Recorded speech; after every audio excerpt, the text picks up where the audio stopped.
بسم اللہ الرحمن الرحیم۔ السلام علیکم دوستو، دنیا بھر کی ون لائن خبروں میں آج آپ سنیں گے، لیکن اس سے پہلے اگر ہو سکے تو لائک، سبسکرائب اور بیل آئیکن کا بٹن ضرور دبا لیں۔ شکریہ۔ کورونا کی وجہ سے مسجد حرم میں 210 دنوں بعد پہلی نماز جمعہ ادا کی گئی۔ مسجد حرم میں خطبہ جمعہ ایک ہی وقت میں اردو سمیت دنیا کی 5 زبانوں میں نشر کیا گیا۔ انتظامیہ نے نمازیوں کے استقبال کی خاطر 11 دروازوں پر کم سے کم 100 افراد پر مشتمل نگران عملہ متعین کر رکھا تھا، جو نمازیوں کی کورونا پروٹوکولز کی روشنی میں رہنمائی کا فریضہ سر انجام دے رہا تھا۔ انتظامیہ نے مسجد حرم میں آب زمزم کی فراہمی کو یقینی بنانے کے خصوصی انتظامات کر رکھے تھے۔ نمازیوں اور زائرین کو آب زمزم پیش کرنے کے لیے اضافی تعداد میں عملہ تعینات کیا گیا تھا۔ نماز جمعہ کے دوران مسجد حرم کے مختلف حصوں میں 27,500 زمزم کی بوتلیں تقسیم کی گئیں۔ نماز جمعہ کے دوران 55 ملازمین نگرانی کے فرائض سر انجام دے رہے تھے، جبکہ ان کے زیر کمان کم سے کم 350 ورکرز نے خدمات سر انجام دیں۔ روسی سائنسدانوں نے ایسی انسانی کھوپڑی دریافت کی ہے جس کے 5,000 سال قبل دماغ کی سرجری کی گئی تھی، جس سے متعلق سائنسدانوں کا دعویٰ ہے کہ اس کی موت سرجری آپریشن کے دوران ہوئی تھی۔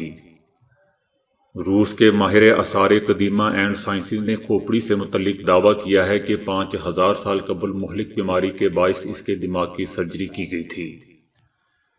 ماہرین آثار قدیمہ کا کہنا ہے کہ اس وقت کے طبیب یا ڈاکٹر نے پتھر کے بنے آلات کا استعمال کیا اور مریض کی کھوپڑی میں سوراخ کیا تاکہ دماغ کی سرجری کی جا سکے۔ روسی ماہرین کا کہنا ہے کہ اس وقت کی سرجری کامیاب نہیں ہو سکی اور آپریشن کے دوران ہی مریض کی موت واقع ہو گئی تھی اور مرنے والا شخص عمر کے اعتبار سے نوجوان تھا۔ ترک صدر رجب طیب اردوان نے تصدیق کی ہے کہ ہم روسی ساختہ S-400 نظام کی جانچ کر رہے ہیں۔ ترکی کی طرف سے روس سے S-400 نظام کی خریداری سے امریکہ کی طرف سے رد عمل پیدا ہوا تھا، جس سے دونوں نیٹو اتحادیوں کے مابین تعلقات کشیدہ ہو گئے تھے۔ امریکہ نے نظام کو شروع کرنے کی صورت میں ممکنہ پابندیوں کے بارے میں خبردار کیا ہے۔ تاہم صدر رجب طیب اردوان نے زور دے کر کہا ہے کہ ان کا ملک اس معاملے پر پرعزم ہے اور وہ اپنی فیصلہ سازی جاری رکھے گا۔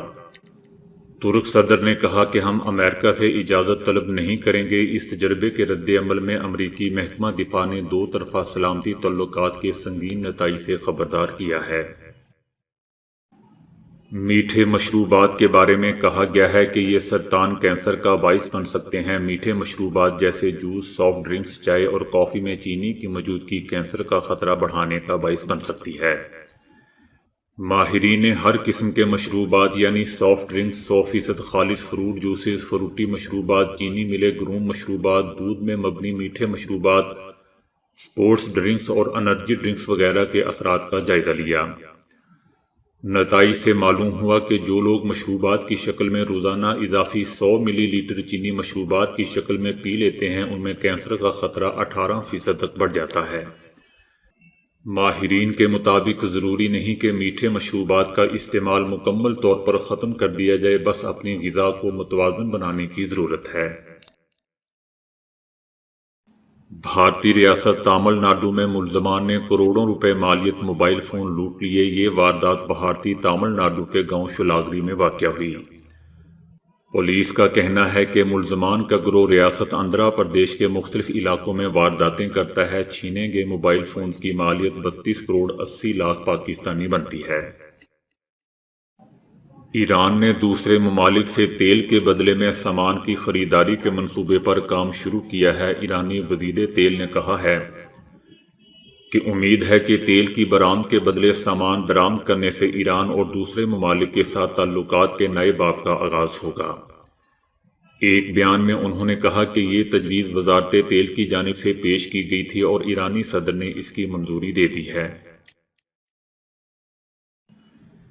انسانی حقوق کی عالمی تنظیم ہیومن رائٹس واچ نے اس سال اگست میں لبنان کے دارالحکومت بیروت کی بندرگاہ پر ہونے والے واقعے کی تحقیقات میں کہا ہے کہ اس میں سیاسی مداخلت رکاوٹ ہے۔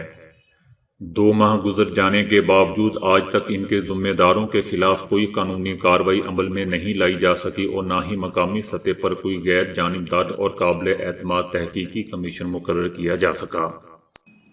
ادارے نے اس واقعے کی تحقیقات کے لیے اقوام متحدہ سے اپنا کردار ادا کرنے کی ضرورت پر زور دیا ہے، کیونکہ یہ صرف لبنان کا نہیں بلکہ پوری دنیا کے لیے ایک خوفناک انسانی المیہ تھا۔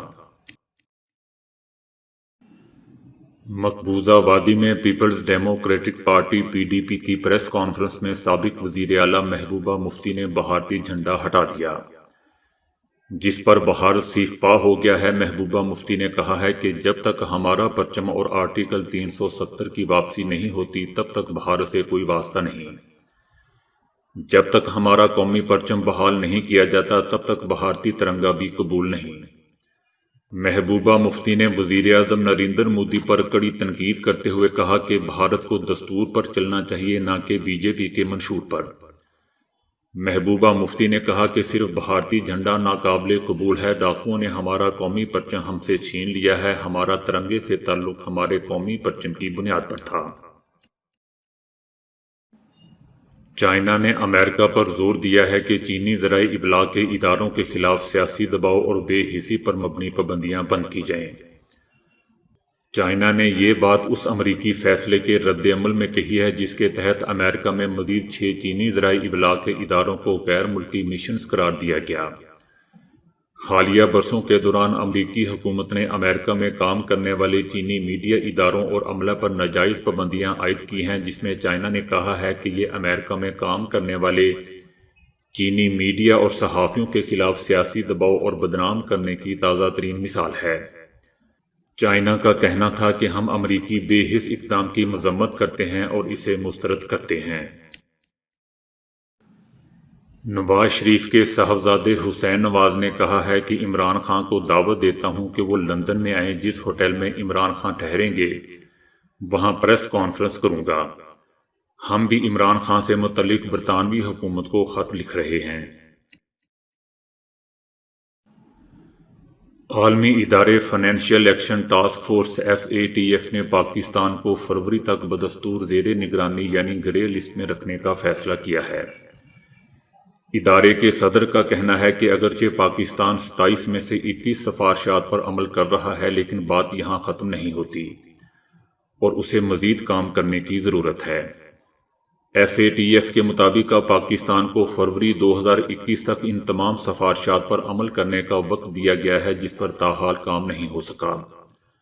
جب تک پاکستان باقی 6 سفارشات پر عمل درآمد نہیں کرتا اس کا درجہ تبدیل نہیں ہو سکتا۔ صدر کا مزید کہنا تھا کہ پاکستان نے یقیناً اس سلسلے میں بہت کام کیا ہے، لیکن اسے مزید کام کرنے کی ضرورت ہے۔ ان کا کہنا تھا کہ شمالی کوریا اور ایران کو بلیک لسٹ میں رکھا جائے گا، آئس لینڈ اور منگولیا کو گرے لسٹ سے نکالا گیا ہے۔ وزیر اعظم عمران خان کا کہنا ہے کہ لوگوں کو تھوڑا صبر کرنا ہے، پاکستان دنیا کا طاقتور ملک بنے گا۔ وزیر اعظم نے کہا کہ لوگ سوال پوچھتے ہیں کہ عثمان بزدار کو کیوں وزیر اعلیٰ بنایا، جو لوگ لندن میں علاج کروائیں انہیں کیسے پسماندہ افراد کا احساس ہوگا۔ عثمان بزدار کا تعلق پسماندہ علاقے سے ہے، انہیں عوامی مسائل کا ادراک ہے۔ 2 سے 3 شہروں پر پیسہ لگانے سے کوئی قوم ترقی نہیں کر سکتی۔ وزیر اعظم کا کہنا تھا کہ مدینہ کی ریاست کا اصول تھا کہ قانون کے سامنے سب برابر ہیں، طاقتور اور کمزور دونوں پر قانون کا یکساں اطلاق ہو۔ میں نے یہاں کے حالات دیکھے ہیں، یہاں ظلم ہو وہاں اللہ کی برکت نہیں آتی۔ کفر کا نظام چل سکتا ہے لیکن ظلم اور ناانصافی کا نہیں۔ IG پنجاب کو ہدایت کرتا ہوں کہ تھانوں میں غریبوں پر ظلم نہیں ہونا چاہیے، کمزور بیچارے جیلوں میں ہیں اور بڑے چور لندن میں۔ آپ لوگوں کو تھوڑا صبر کرنا ہے، پاکستان دنیا کا طاقتور ملک بنے گا۔ شیخ رشید احمد کا کہنا ہے کہ حکومت نواز شریف کو واپس لانے میں کتنی کامیاب ہوتی ہے یہ وقت بتائے گا۔ جرسوں سے حکومت کہیں نہیں جا رہی، جو لوگ خود کو بہت پہلوان سمجھ رہے ہیں وہ ٹارزن کی پکڑ میں ہوں گے، اور 31 دسمبر سے 20 فروری تک جھاڑو پھر جائے گا، ملکی سیاست میں اکھاڑ بچھاڑ ہو سکتی ہے۔ شیخ رشید احمد نے کہا کہ بعض لوگ کہہ رہے ہیں کہ عمران خان دسمبر یا جنوری میں جا رہے ہیں، وہ کہیں نہیں جا رہے اور 4 ہفتوں میں مہنگائی کو کنٹرول کریں گے۔ وزیر اعظم کی پوری کوشش ہوگی کہ نواز شریف کو واپس لایا جائے، اس میں کتنے کامیاب ہوتے ہیں یہ آنے والا وقت ہی بتائے گا۔ ان کا کہنا تھا کہ شہباز شریف نے وطن واپس آ کر غلطی کی، باہر ہی موج میلہ کرتے رہتے، ان کا کیس سنگین ہے۔ مریم نواز نے 10 ماہ اور نواز شریف نے 1 سال انتظار کیا، جب بات نہیں بنی تو ان کے پاس میدان میں آنے کے سوا کوئی راستہ نہیں تھا۔ شیخ رشید احمد کا کہنا تھا کہ نون لیگ فرنٹ فٹ پر آ گئی ہے اور پیپلز پارٹی بہتر سوچ کر کھیل رہی ہے۔ کراچی والے واقعہ پر آرمی چیف کے بلاول کو فون سے متعلق سوال کے جواب میں انہوں نے کہا کہ army chief general Qamar Javed Bajwa نے بلاول کو فون کر کے اچھا کام کیا۔ ان کا کہنا تھا کہ ادارے سب کے ہیں، اداروں سے تصادم کی سیاست تباہ و برباد کر دے گی۔ شریف خاندان کی سیاست ہمیشہ کے لیے ختم ہو چکی ہے۔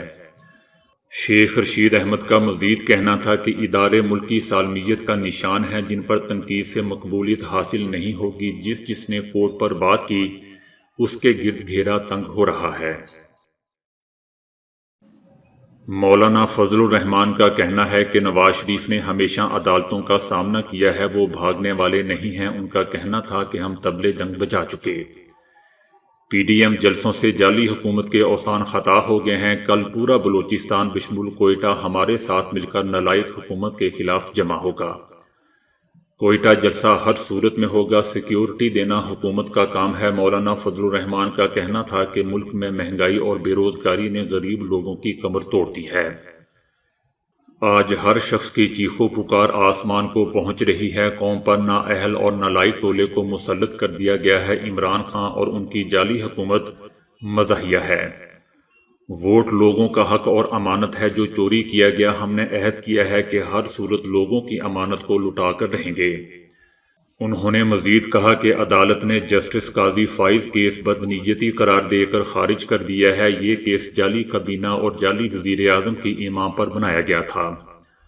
اب صدر عارف علوی اپنے عہدے پر مزید رہنے کا حق ہو چکے ہیں۔